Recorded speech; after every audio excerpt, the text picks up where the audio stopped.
Okay, we're going to talk a little bit about tariffs and inflation, the relationship there.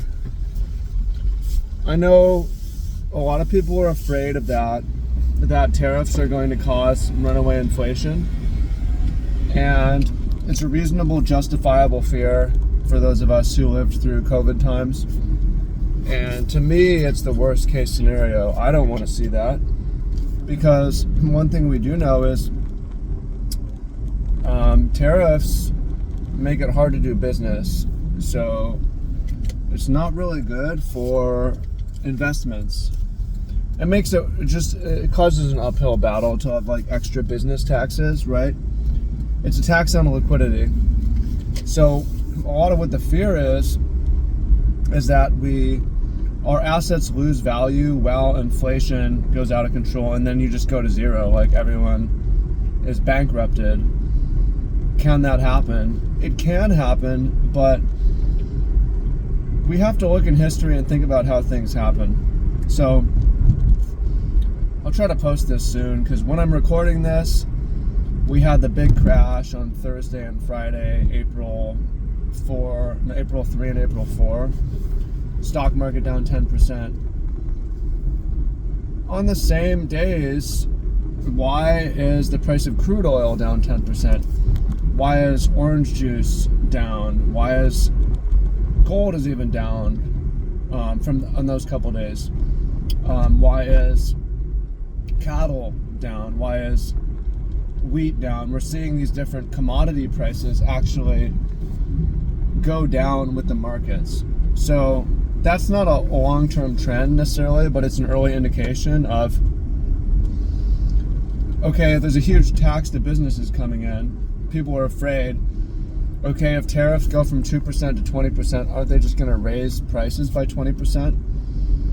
And that might happen, but why is oil down 10% right away? Like, some of the underlying parts and costs are down.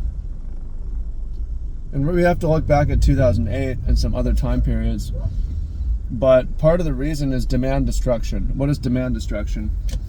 Demand destruction is when people feel poor and they don't want to spend money, and they choose not to spend money on optional things. So examples of demand destruction would be like, hey honey, we're going to save money. Instead of going on a flight, we're just going to go on a camping trip for our vacation this year. Or instead of going into town to get food, I'm just going to stay home and eat at home. Or instead of ordering that thing online, I'm just going to wait.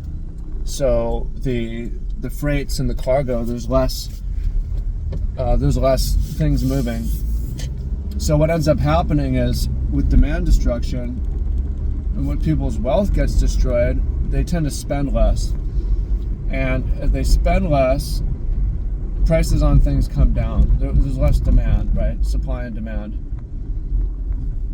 So will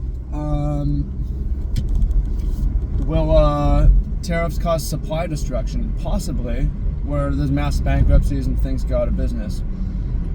It is possible that there's going to be supply destruction. I don't really have a prediction, but I'm just saying this is a possibility. This is a possibility. So most of us haven't been trading that long. A lot of us got into the markets in 2000. In 2000, when there was this is the biggest crash since March 2020, right? Well, that immediately rebounded, and inflation crept up huge from there. Why did that happen? Well, COVID was an exogenous shock. It was nobody's. It wasn't. I'm not going to say it wasn't. It wasn't like a government policy. There's government policy reacting to it, and they saw, hey, this is going to cause a major meltdown. We need to pump liquidity into the markets, because we're going to have to ask businesses to shut down. Now, this is a similar thing where there's a huge shock to business, but it's not from an exogenous source, it's from government policy. They seem to know this was going to happen, so therefore, do they want it? Possibly. Are they going to pivot and just print? Eventually, they usually do that eventually, but are they going to do that as quickly as they did in March 2020? I would say probably not. So we need to look back maybe to the one before that, which was 2008, the financial crisis. In the financial crisis, different scenario, but that was similarities, or there was massive leverage in assets, and that leverage was being unwound. And we have a similar situation where the leverage isn't necessarily in real estate this time, but there is a lot of leverage in real estate. It's in cars, actually. It's in credit cards. It's in new cars, car payments. It's in leverage in the stock market. There's leverage in crypto. There is a lot of leverage unwinding. So similar situation there. And in 2008, people think about the stock market crash and the housing crash, but the price of commodities went straight down as well. The price of oil and various goods went down as a deflationary period. Why? Because of demand destruction. I remember 2008, I was 18 and my dad was working. I wasn't working, I was going to college, or I might have been working part-time, but we tightened our belts and certain things we weren't spending on. So when a lot of people aren't spending, an example is, I'm wondering, how is this going to, I don't really care how it affects the markets that much, because that's just my savings. I care about how it affects my income more, because that's my month to month. That's how I think about it. My concern is, how's it going to affect tourism in Hawaii when people feel broke? Well, when we look back to 2008 and 2009, there was overall about a 15% decline in tourism to Hawaii, which is significant. I don't think it would be enough to put me out of business if I went from 10 bookings to 9 or 8 bookings in a month. I would be all right.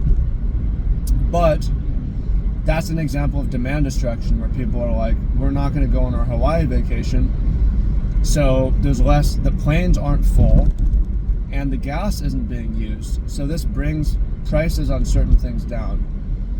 So it kind of depends. I expect that we're going to see pockets of price increases and inflation where businesses are forced to raise their price.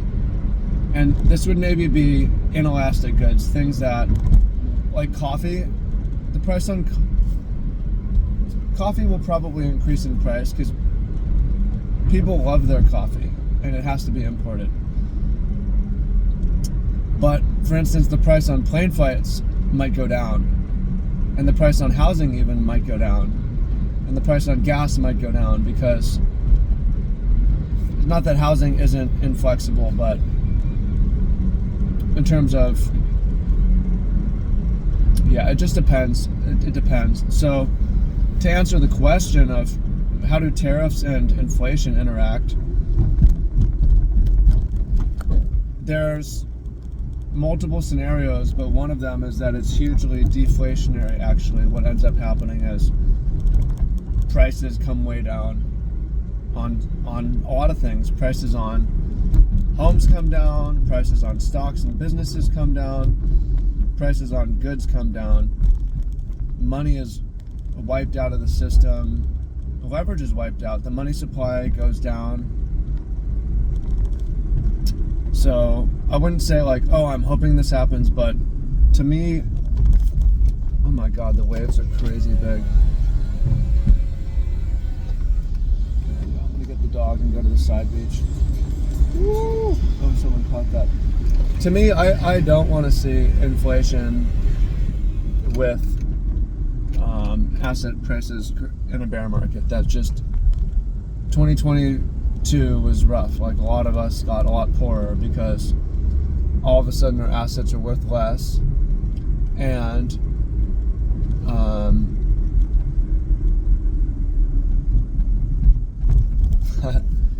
everything costs more. It's a bad combination.